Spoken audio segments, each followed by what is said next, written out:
2 Chronicles 33. Judah's king Manasseh.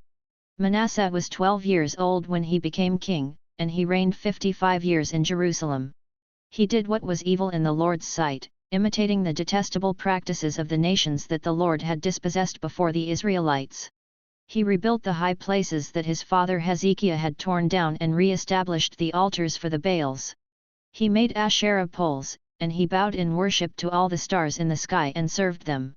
He built altars in the Lord's temple, where the Lord had said, "Jerusalem is where my name will remain forever." He built altars to all the stars in the sky in both courtyards of the Lord's temple. He passed his sons through the fire in Ben Hinnom Valley. He practiced witchcraft, divination, and sorcery, and consulted mediums and spiritists. He did a huge amount of evil in the Lord's sight, angering him.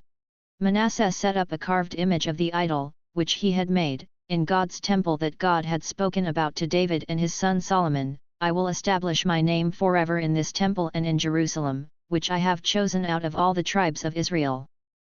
I will never again remove the feet of the Israelites from the land where I stationed your ancestors, if only they will be careful to do all I have commanded them through Moses, all the law, statutes, and judgments."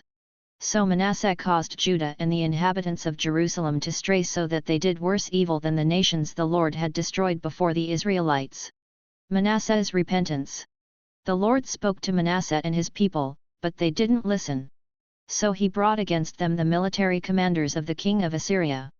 They captured Manasseh with hooks, bound him with bronze shackles, and took him to Babylon. When he was in distress, he sought the favor of the Lord his God and earnestly humbled himself before the God of his ancestors. He prayed to him, and the Lord was receptive to his prayer. He granted his request and brought him back to Jerusalem, to his kingdom. So Manasseh came to know that the Lord is God. After this, he built the outer wall of the city of David from west of Gihon in the valley to the entrance of the fish gate. He brought it around Ophel, and he heightened it considerably. He also placed military commanders in all the fortified cities of Judah.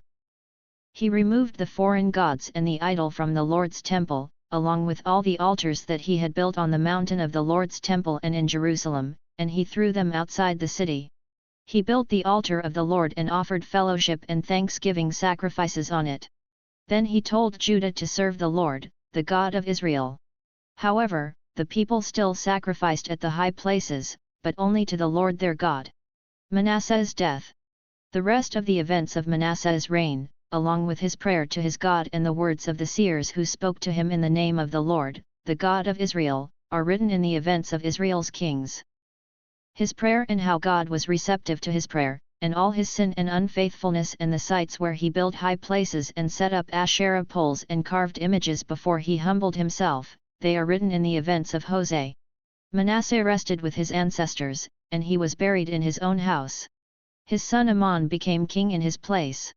Judah's king Amon.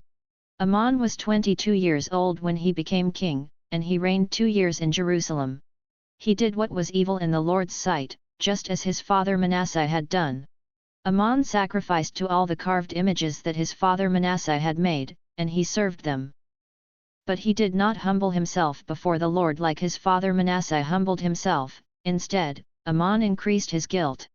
So his servants conspired against him and put him to death in his own house. The common people killed all who had conspired against King Amon, and they made his son Josiah king in his place.